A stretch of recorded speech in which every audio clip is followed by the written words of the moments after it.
take a listen to this melody.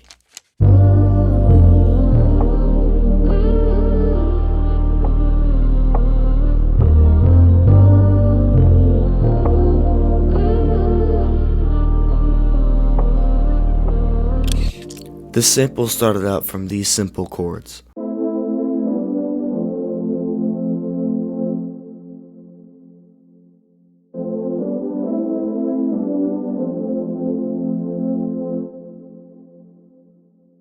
And in this video I'll demonstrate how I got my melody to get to this point. And I'll break it down into 5 easy to replicate methods, starting off with chord structure. For chord structure, you need to first know what a triad is. A triad is a chord which only has 3 notes in it, and we can expand on this triad by adding the 7th note. So in the scale of A minor, A will be the first note in the scale, C would be the 3rd, E would be the 5th, and then G is the 7th. So for this melody I had a 7th chord, and this one was the same. So the second chord is another one, just looks a little bit different. And then this last chord I just followed the E across. I did this because I wanted to start building out the melody portion of the chords. It also helps to just transition a little bit more smoothly. Then I went and copied the bass notes, brought them down an octave. And then over here is the same triads as before. And the last one, I just brought the E back and added the 9.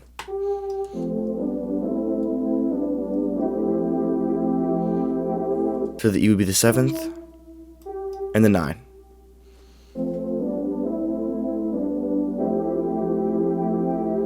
Again, copied the bass notes down all the way. The second method to enhancing your melodies is adding accents and transition sounds. The first sound I added is this basic lead.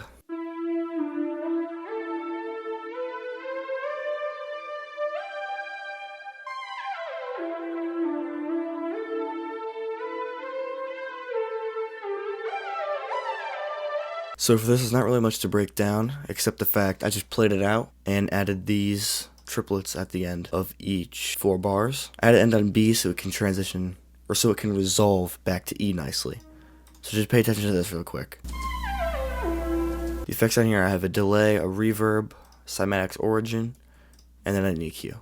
The second accent I added was this custom vocal I made, and here's the original, and then I'll show you what I did after.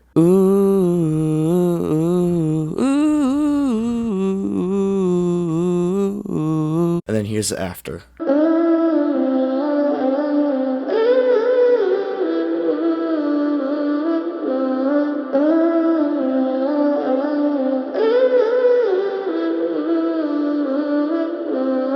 A main thing I did, I had it pitched up 800 cents and then formant shift around 500 cents. And without these pitching, it would sound like this.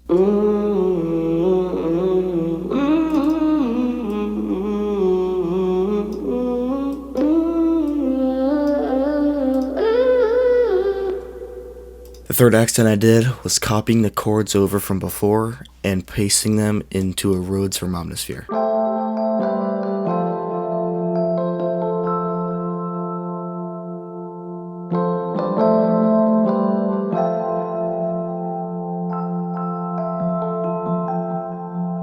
The MIDI might look a little more complex than it is. It's really just the chords strummed, which you can go up here, press the strum button, it'll do it for you. And then copying and pasting them up and down an octave at times. And then just using the slice tool, cutting notes out in and out. It's really not too bad. And the last really important accent sound that I added was this lead using this synth over here, the microchord. Synths are a little bit harder because they cost a lot. You have to actually play them out, but they sound amazing. And here's what it sounds like.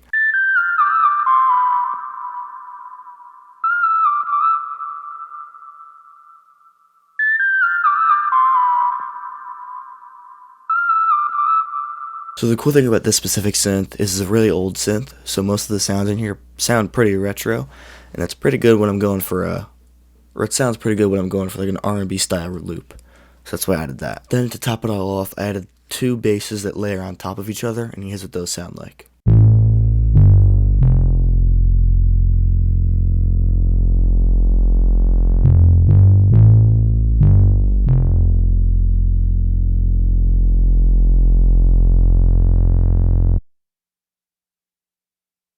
The third method to improving your melodies is layering. Even though I already went over this before, there's a little bit more things you can go into that add a little bit more to your melodies besides just copying and pasting chords. I used stuff like ambience, chimes, and even things like these. These things sound pretty subtle on their own, but when you add everything together, it's going to make the loop or sample sound 10 times better. So I played the first 2 before, but here's something else I added.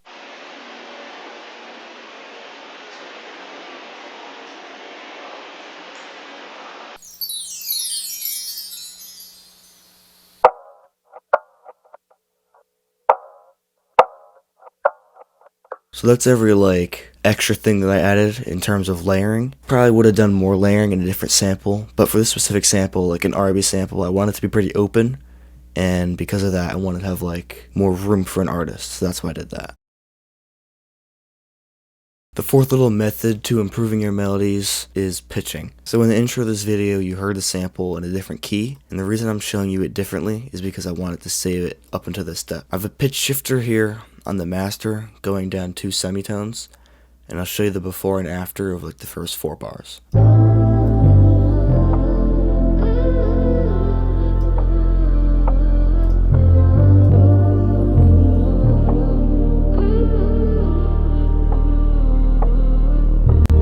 So the reason I do this is because pitching on the master creates a lot of new texture in the melody, along with everything else. That's why with this vocal, I pitch it around probably 10 times, just to get a different texture and feel out of the vocal. I know this step was a quick one, but on your own, I want you to try around playing with different chords, just getting a feel for how you like certain pitches. So the fifth and final step in enhancing or improving your melodies is focusing on the arrangement. You always want to have something different come in every 8 bars or 4 bars, depending on if you're using half tempo or double time. For an R&B sample, like the one I'm doing, I wanted everything to be pretty simple, laid back, and open. So you'll see a lot of pockets here, instead of, slamming every layer onto one portion. So I made choices like having the vocal come in twice, or only having the bass come in the intro, which is pretty typical. Or only having the lead come in twice, and then switching it around. And then finally adding pitch changes like one of these, where I go from this to this. I do this so that every 8 bars, you hear something new come in to spark a new idea or new thought when making the beat or doing the drums. And for me, I have a rule where I'll go intro, and then I'll do 1, 2, 3, 4 bars of, let's say, drums would come in there, and then I repeat the entire thing over, and that's it. Over here is just all the stems for when I send it out, and that's about it. So if you only take one thing away from this section, is that you want to have something new come in every 8 bars, or something different that changes.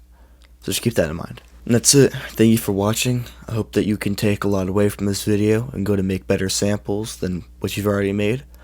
If you like these type of videos, let me know. I'll keep going because I love making them. Yeah. See ya.